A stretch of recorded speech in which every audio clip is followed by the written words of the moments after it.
welcome to Water Within Astrology. I am here, my name is Carly, and we are here to talk about the Capricorn full moon happening on the 10th of July. That is a Thursday at 4:37 p.m. Eastern Standard Time. Please adjust your time according to wherever you are located in the world. I'm going to try to speak up loud enough because I'm outside, there's other sounds, you can probably hear the cicadas, and my microphone decided to be dead as I went to start recording this today, and today is the 8th of July and it is time to get this video out there. I wanted to record this yesterday on the 7/7 portal, the day that Uranus moved into Gemini. Big deal, you know, these outer planets moving signs is a big deal. Uranus moves signs every 7 years, and the fact that we have had a year this year in 2025 be a unprecedented time of change because we see all the outer planets now residing in new territory that they have not been in for quite some time, and we had that start last year in November with Pluto moving into Aquarius for good. So we are going to talk about how those two big players, Uranus and Gemini, and Pluto and Aquarius, are working together for this full moon, what we need to look out for, and what kind of energy this year's Capricorn full moon is bringing that's different than other years, because we have a full moon in every sign every year. What makes this lunation different 2025 is the specific aspects. So let's get into it. We have 18 degrees of the sun and moon, sun in Cancer, moon in Capricorn, and there you have a full moon in this axis of Capricorn in Cancer, cardinal water and earth. Capricorn is cardinal earth, which means it is an initiatory earth sign. It is the earth sign that is at the beginning of a season. So with Capricorn, when the sun is in Capricorn, we see that first day of Capricorn season being the day of the winter solstice, the longest day of the year. And when we have the beginning of Cancer season, we have the longest day of the year. And those two axes are working with our emotional stability and our financial stability. Cancer being the emotional stability and Capricorn being the financial and material stability. And just like every axis of signs, we cannot have one without the other. They are working together always, and we are learning these lessons now at this lunation. When we have a full moon, the moon is opposing the sun, and that opposition is a challenging aspect. That is why we see things hitting the fan at the full moon. That is why we see things coming to a head at the full moon. And we are possibly going to be seeing the situations that are to deal with Capricorn matters. For instance, our money matters. What do we have in the bank? What don't we have in the bank? What have we been neglecting as far as our emotional healing goes? Capricorn can be known to neglect the emotional aspects of itself in order to get that material gain. Vice versa with the Cancer, it's going to ignore the material sometimes and can get so caught up in the emotions and can get caught up in the sensitivities that it is debilitated when it comes to the world of material possessions and working and so on and so forth. So we have to work with the balance. The astrologer's favorite word is balance. Finding the balance between the two signs, between the polarities. And speaking of polarities, we just had Uranus move into Gemini, the sign of the twins, the sign that most directly points to the struggle between good and evil. mortal and immortal, light and dark, whatever you want to call it. I would say with this transit of Uranus moving into Gemini and this Capricorn full moon being so closely connected, there's a theme of freedom working here in this full moon. Emotional freedom, perhaps, a financial freedom, a feeling of finally understanding that you are free from whatever it has been that you've been working past the past 20 years, because we had Pluto in Capricorn just up until last year, at the end of last year. What realm has that been working in our life in, and how are we feeling the difference now that we've finally had Pluto move into Aquarius, and we are hopefully finally starting to feel at least subtle shifts when it comes to circumstances that we were dealing with in the Pluto and Capricorn era. And what this could look like is our relationship to authority figures, our relationship to capitalism, our relationship to the old structures that are in place that can, just because they're old doesn't mean that they're wrong or right. It could mean simply that it just isn't relevant any longer. It simply could mean this stubborn aspect of humanity that wants to cling to the old just because it's old, just because it's been done for so long. Capricorn is this goat, this sea goat that has the horns as well. So any of the zodiac signs that have the horns are going to be a little bit more stubborn. Capricorn, Aries, Taurus. And we could be fighting against ourselves in a battle of wanting to cling to the old. We could be in a battle against our own inability to deal with the emotions, our inability to deal with the financial, whatever it was on that spectrum that we're out of balance in.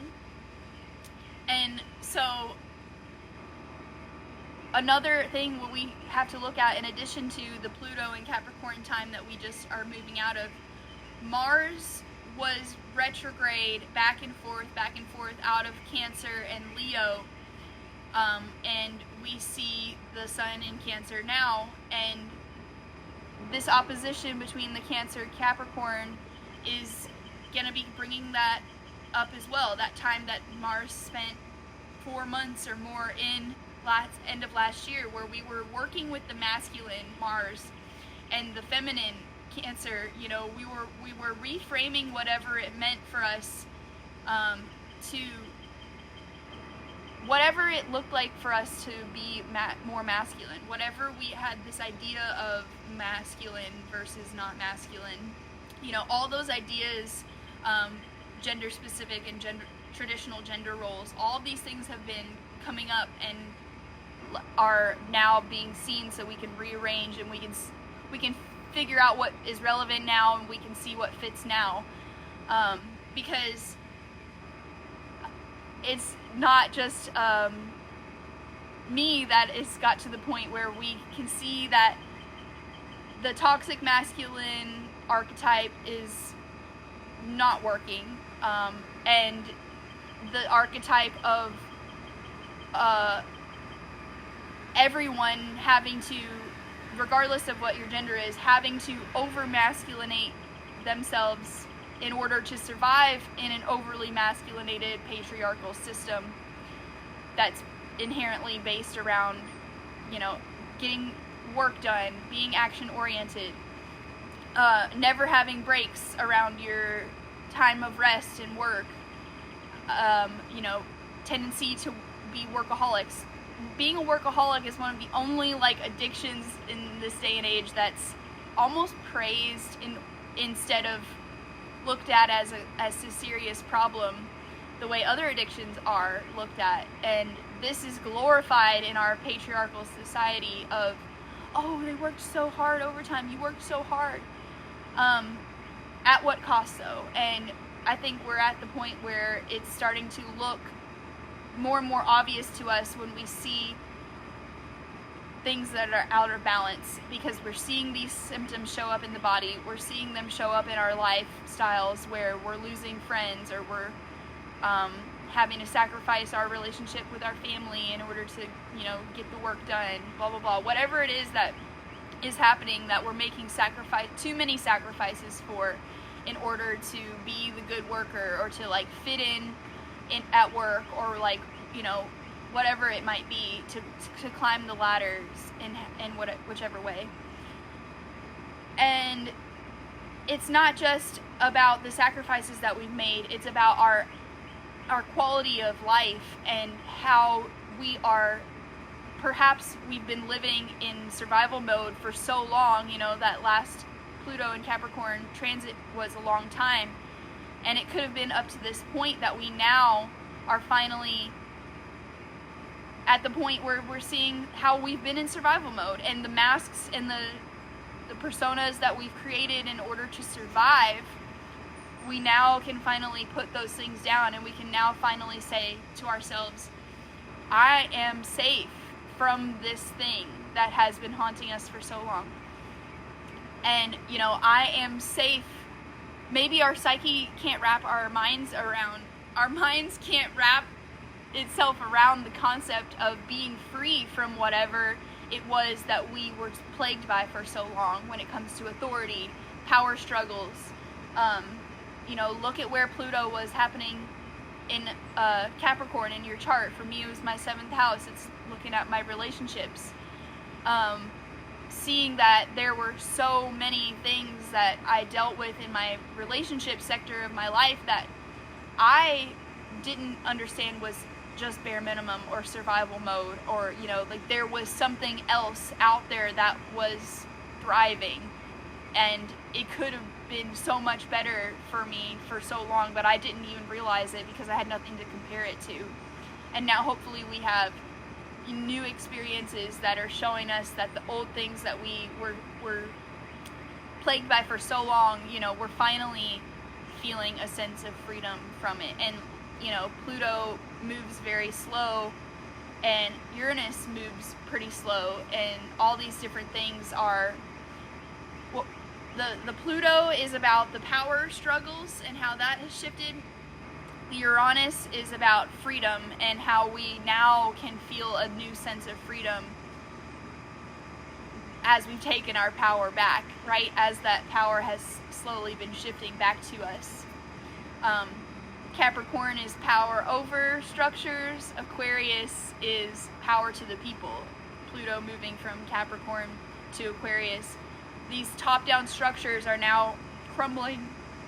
They're collapsing, and they are fighting now harder than they have ever had to in order to maintain their relevance, because they know that they're losing power, and they know that we are figuring that out.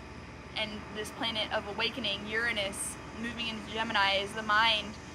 And it's like all these different ideas that we've had about what our authority outside of us has to look like, whether or not we actually give ourselves permission to be our own authority in our lives. You know, like, who are we outsourcing to? Who have we been outsourcing our power to all this time? And now it's time to bring it back in. Jupiter in Cancer is like power within, the power to stabilize my nervous system, the power to re-establish a sense of safety within the body, within my psyche, within the nervous system, working somatically, working through those feelings, you know, and really feeling the liberation in the body versus just, you know, saying it out loud and saying, yes, this is it now, but like truly feeling what it feels like to say, wow, I am now safe from this thing. And letting that release valve on the tears and the emotions and whatever else we need to let go of, like open that release valve, because that's the Capricorn earth, strong, you know, I'm going to stay grounded, I'm going to stay stable, I'm going to stay, you know, unfeeling if I have to in order to maintain that sense of stability. But without that valve of the emotions and that water, what happens to Earth whenever it starts to get dried out? You know, it starts to get crumbly. It starts to like become devoid of any nutrients. And we have to have that rain come through every now and then to make sure and revitalize the soil. Otherwise, the soil becomes useless and it becomes lifeless. And, you know, vice versa with the water. We can't overwater our plants, or we cannot flood out whatever it is that we're trying to grow. Same issue, right? We need that balance of the earth and water together to actually grow. Not denying our feelings. It's definitely going to be, I would say, a time of intense release, because things that have been stale and dried out for so long with that Pluto and Capricorn transit, we are still numbing that stuff out, and we're still allowing it to all come up and be seen for the first time. And first we have to, like, you know, get over the shock of the awareness of it all, of how much we've put up with and how much we've, you know, stomached up to this point. And then we can let it go, and we can really feel as much as we need to feel about it, you know, really ugly cry about it, and let that be a wave that we're riding, right? And, you know, it comes and it goes, it comes and it goes. It's not always going to be here, and just like anything, right, the waves are big at first, and it seems incredibly impossible to be able to survive it, and then you get past that big one and it gets a little bit smaller, and it gets a little bit smaller, and as that works through us, and as we continue to learn how to release, we can start to feel it actually leave the body and be released, instead of it's just held in and it's impossible to deal with because it's so large. Another analogy is, you know, if we have an injury and it's open and it's exposed, and we just pretend like it's not there, what's gonna happen? It's gonna get dirty, it's gonna start to get infected, it's gonna start to get, you know, whatever inside of the wound, and it starts to petrify and putrefy and blah blah blah, whatever else. And, you know, ignoring it is obviously going to just make it worse, and it becomes this bigger problem and a bigger problem, and yeah, you guys get the rest. It's not helping anyone for us to continue to ignore it and to continue to cling to those, because the survival aspect of us does want to protect us from it. It's going to revert back to whatever it was that kept us safe, right? And maybe that was just plain not looking at it, avoidance, substance, whatever it is. Let's look at that and see what we've been doing to avoid going into those places. And let's, you know, give our bodies some grace with its best attempt at just trying to protect us from the pain so that we don't have to feel that anymore. But, you know, that obviously is not a sustainable solution. So we have to feel something. We have to let ourselves start to feel what we feel about it. And admitting that is going to be difficult. We have Saturn and Neptune both in Aries. Saturn is the ruling planet of this lunation, so we're looking at that for sure. Saturn is still making a square to Jupiter. It's separating, but that is still putting a limit on the abundance that Jupiter and Cancer is wanting to bring to everyone. It's saying, have you done the work? If you haven't done the work, sorry about your luck. Keep doing the work. And that's another thing with this full moon. It's also making a trine to Mars in Virgo.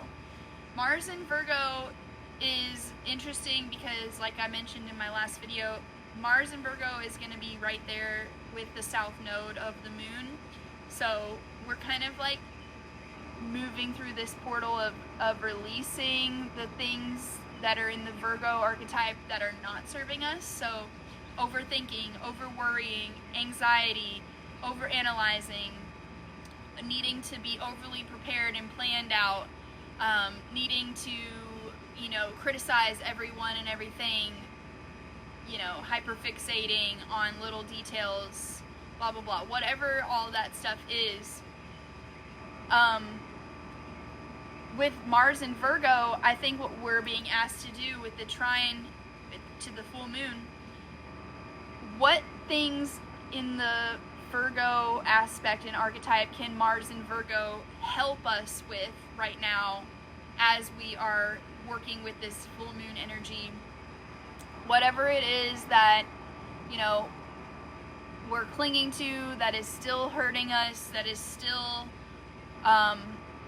somehow playing in the background, what certain things can we use that Mars and Virgo energy to help us be free from? For instance, maybe it's a coping mechanism with some food that you know is not good for you, coping mechanisms with, you know, substances, whatever it is. Mars and Virgo is helping us to detoxify, to purify, to create habitual patterns around cleansing the body, cleansing the mind, relieving ourselves from anxiety, relieving ourselves from the need to plan, the need to this and that. What can help us move into deeper trust, essentially, because with the North Node in Pisces, we are being asked to trust, and that is a big ask right now. So don't feel bad about that feeling very overwhelming of an ask right now.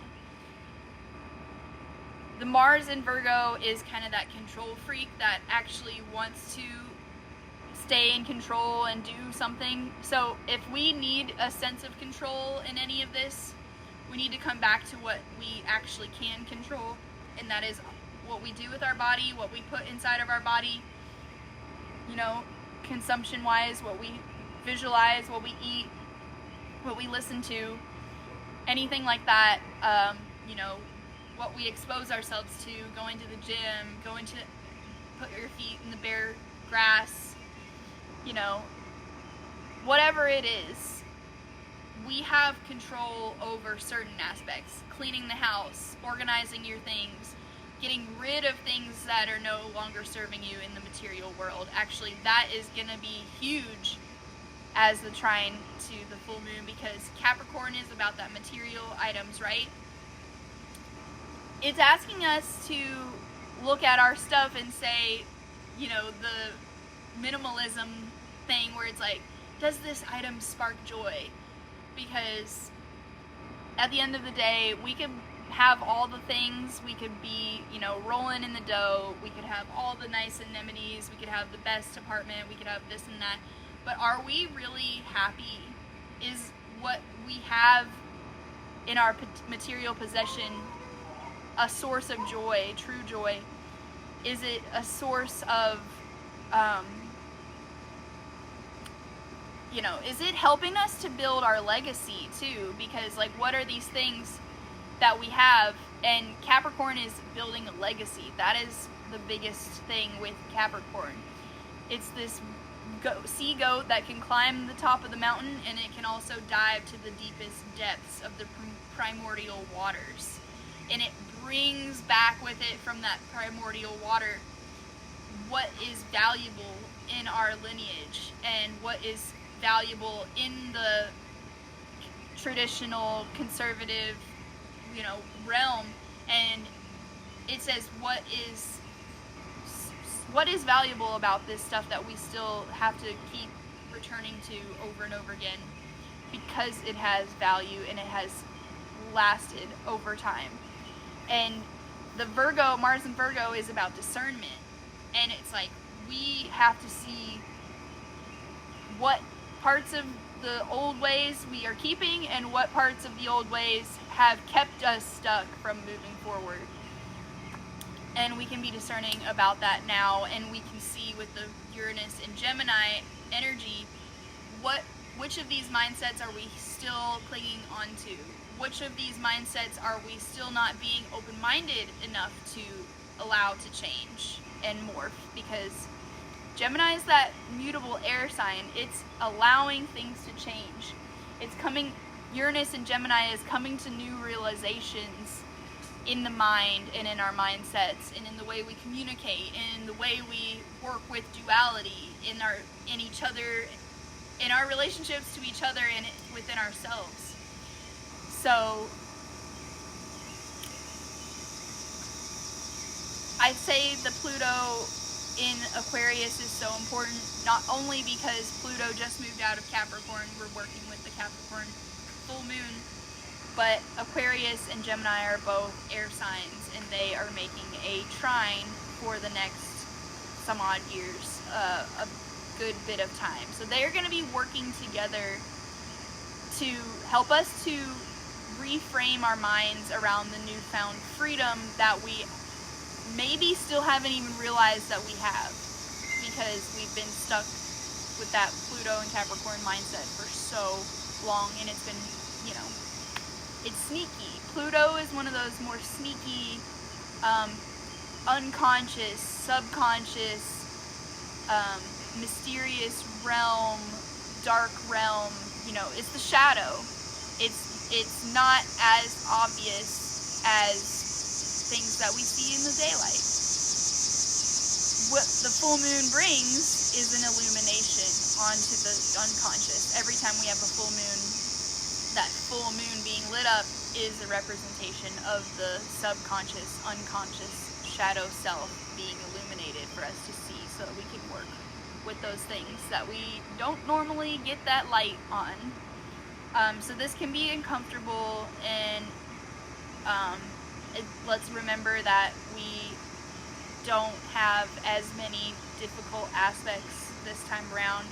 But I will just go ahead and say the moon every year coming around to Capricorn, it is not super stoked, because if you think about Cancer and Capricorn being opposite each other, Capricorn being ruled by Saturn, Cancer's being ruled by the moon. So this Capricorn is opposite of the moon energy, right? And so, and inherently, if you just think about the archetypes of Capricorn being this colder, more methodical, more distant and material, and, you know, I'm not saying all Capricorns are this way, but when we work with that archetype, we're looking at the archetype of material and, you know, this hard-working aspect of humanity, this 10th house, this, you know, I've got to be straight-laced because my reputation depends on it. I've got to be straight-laced because my job relies on that. You know, all these different masks that we are tending to wear to fit in with society and whatever else we have to fit in with. And then there's the moon that wants to be sensitive and soft and authentic and connection, and it wants to be intuitive instead of cerebral. It wants to be able to change instead of stay in one thing like the earth does. Capricorn moon is not an easy placement, and Capricorn full moon is right off the bat gonna be illuminating places where we still have yet to release the emotions that we need to feel more free. Capricorn rules over the bones, the skeletal structure, and so we could be feeling extra stiff, and we could be feeling like we need to move our bodies. We could be feeling like there are old wounds that are coming up in the body that we're now able to really come face to face with and reckon with whatever it is that maybe was hiding in the background. And, you know, there's this aspect always with Saturn lunations of the passage of time, of the karmic cycles that we are dealing with. How many times do we have to replay the old cycle in order to figure out what it is that we're actually needing to change? Because we keep seeing these power structures playing out. We keep seeing these toxic masculine archetypes not refusing to do the work, refusing to budge in their opinions, in their not opinions, but like, you know, in their behaviors, in the way that they, you know, attempt to dominate whatever it is. This is the stuff that is causing the issues here. It's an imbalance. Saturn in Capricorn is the father, Cancer is the mother, and we desperately are in need of this compassionate, motherly, softer, you know, caring archetype of Cancer. And this Capricorn has been played out so much. And, you know, right now with this full moon, it could be just this feeling of like, feeling like I don't have to be strong anymore. I can put down this mask and I can finally really try to work towards being done with what has happened. And it's gonna take some time, but we are on the way, and we know how to self-regulate, at least hopefully up to this point. We are all, you know, at the point where we can take care of ourselves and we can become our own healthy mother or father archetype after whatever's happened to us, that we didn't get those needs met. If we didn't get those needs met, we could find ourselves still outsourcing to someone else to take care of us. That's another aspect of that Mars and Virgo. The Virgo can tend to be this like damsel in distress archetype, you know, the Virgo, virgin. And it can be stuck in that victimhood. Well, Capricorn is asking us to take responsibility and to mature enough to figure out how to take care of yourself. And not that it's all about just you and taking care of yourself, but how much outsourcing are we actually doing at this point in our adult lives, you know, depending on how old you are or whatever. And how much of that Cancer aspect too is like, I want to just be a baby. I want to have someone take care of me. I want to, you know, those two can really play off of each other and get you a bunch of nowhere, because the Cancer crybaby just wants to be, you know, a sensitive little wah-wah, and then the Virgo damsel in distress just wants to be rescued and can have a hard time discerning with, oh, maybe you're not the right person to rescue me. I'll just, you know, throw myself in the arms of whoever's come in to save me, instead of, you know, using that discernment. And so we're not doing that. We are seeing where we still haven't taken our power back from that Capricorn Pluto nonsense that we've been through. We're in a new age now, Pluto in Aquarius, and we are bringing the power back to the people. We're bringing the power back to the grassroots organizations. We are finally free from the dynamics that were played out, that were toxic, from the toxic masculine, whether that was from a man or whoever, you know, like someone who was not sensitive, not caring, not compassionate, not understanding the connection that we all share to the earth, to all beings, you know, all of it. And can we start to try to forgive what has happened to us? Because North Node in Pisces is saying, trust in the process that you don't know about, and see if you can actually try to come to a sense of forgiveness when it comes to what you've been through and the pain, and forgiving yourself as well, for constantly needing to prove yourself, for constantly criticizing yourself, for constantly making everyone around you feel like they weren't good enough, and you as well. You know, all these different things that are now being illuminated for us to see. Toxic mindsets, toxic ways of believing that are just not serving us anymore. They cannot move forward in this new paradigm. And if you aren't feeling the shifts yet, don't worry, we're not done yet. Let's just go ahead and say that Neptune just went retrograde on the 4th.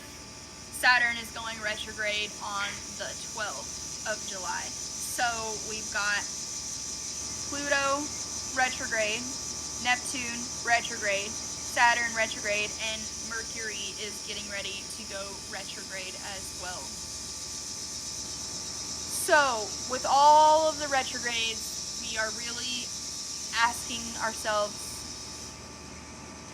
okay, what is life like now? We've had these changes happen. How different is it now compared to what it was? And we can really do an honest look back and see during this time. And we can learn the lessons a little bit more than we might think we have learned them. And this review will be like, oh, okay, now I get what that was trying to show me.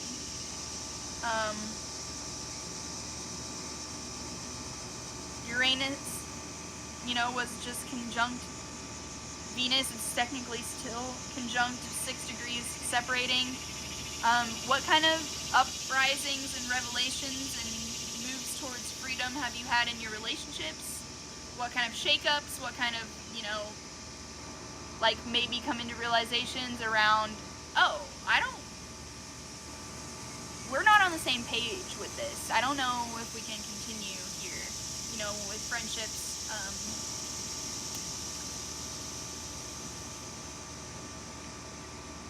Letting the change come is gonna be hard to accept, I think, for now, a little bit longer.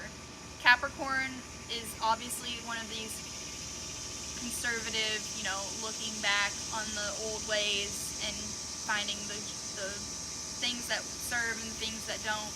And Cancer is also really nostalgic. Pisces is super nostalgic with that North Node, and so there's a lot of review happening this whole year, and just really seeing what we've learned through it all.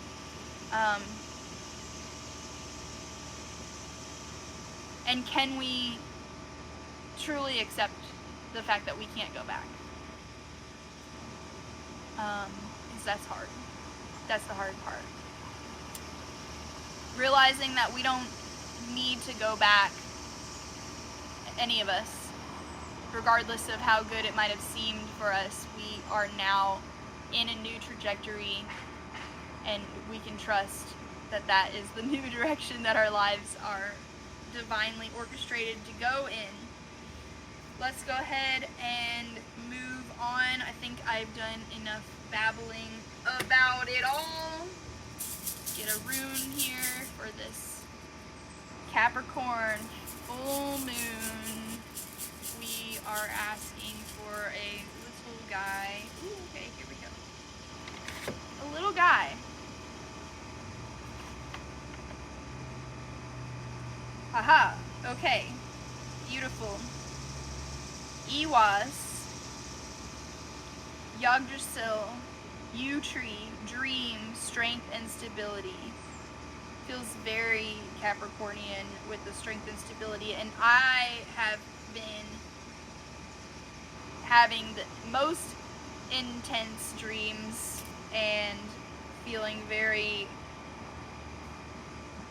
like it's like catapulting me back to a whole different realm every time I wake up, and I'm like, where was I just now? And I will say Saturn and Neptune in Aries is also this beautiful time where we could be having a lot of new psychic abilities waking up. And I think that Saturn, because Neptune is the psychic abilities and the mystical powers in the mind, which is Aries, and, you know, beginning a new revelation of awakening to one's own power. Aries, the Saturn aspect is also there, and it's saying this is going to take time to create a discipline around, and this is going to be something that changes your identity and the structure of your identity and the structure of how you perhaps perceive all reality from henceforth, because this is a new cycle for both Saturn and Neptune. We're starting at the beginning, Aries, and what's that going to bring for you? What's it going to bring for us? It's going to bring something that might require us to have courage about and require us to fight to protect and to own fully and say, this is who I am, and if you don't like it, then tough toenails. Respectfully, like, this is who I am now, and this is the new way of being. This is a new perception of reality that is more ideally favored, right? The Neptune is ideals. And I think them being together is gonna be, it's gonna be a little bit harder for us to have those rose-colored glasses, because Saturn rips that shit right off. And so we can trust now that these new ways of being are. It is possible, and you know, we are living proof that it is possible. Excuse me.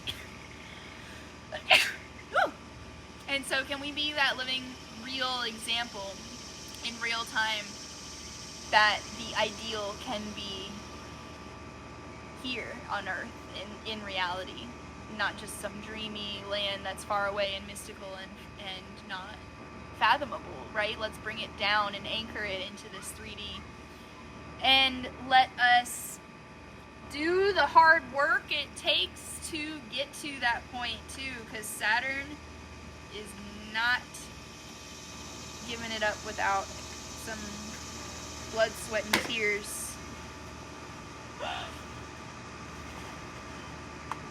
If you know, you know.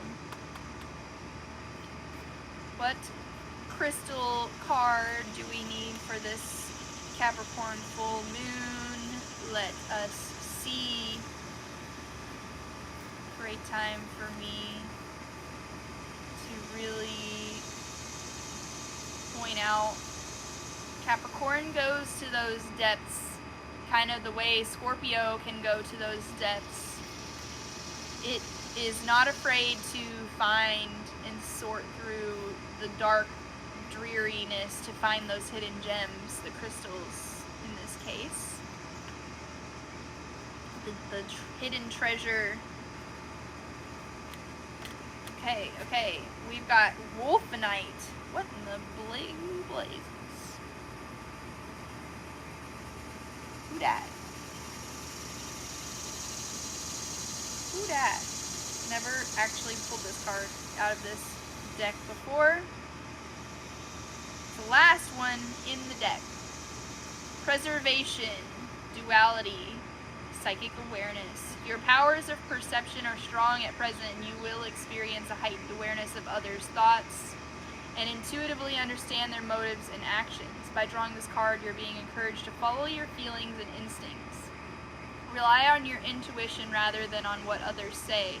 Follow your gut feeling, for in doing so, you will preserve the integrity of a project or situation which is dear to your heart.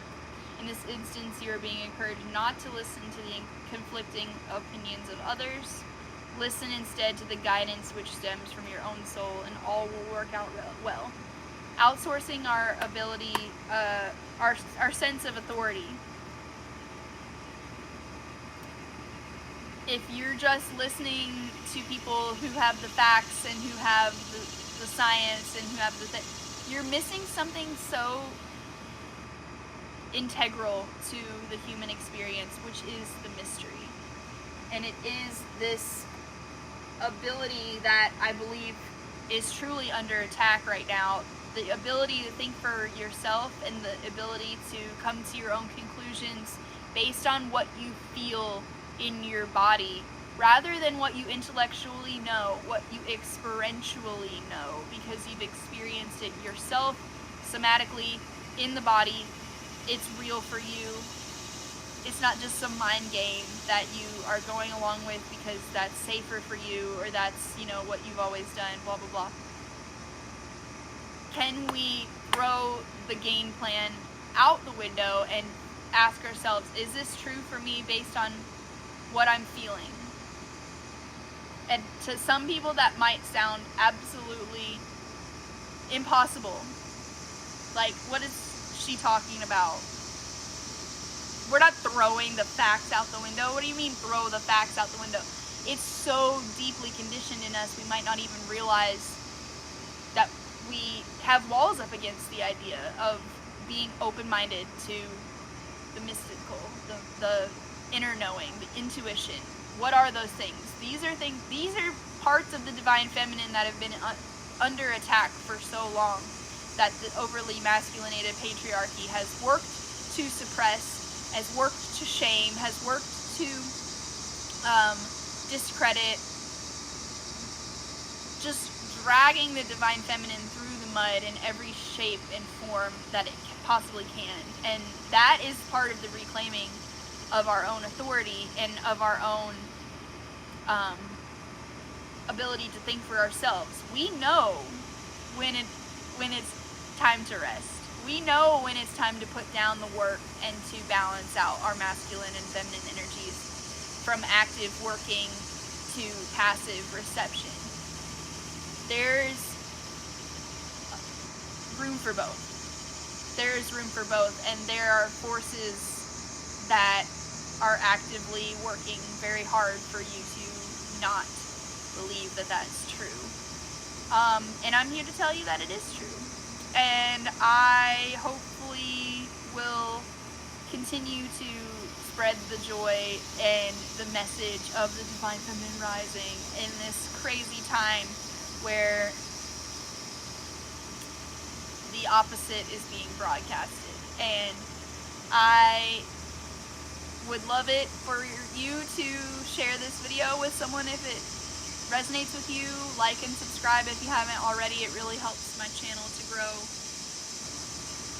If you're watching this video and you've gotten to this point, you're part of the solution. You are someone who is clearly invested in doing that work that Capricorn wants us to do in order to mature emotionally, in order to mature as human beings, and to, you know, play our role in the evolution of humanity. So I want to give you a round of applause if you are someone who's doing that work, because it's not easy. It takes bravery, it takes strength, it takes pulling yourself back up off the ground as many times as you fall down. And I know that we are all tired and we are all doing the best that we possibly can.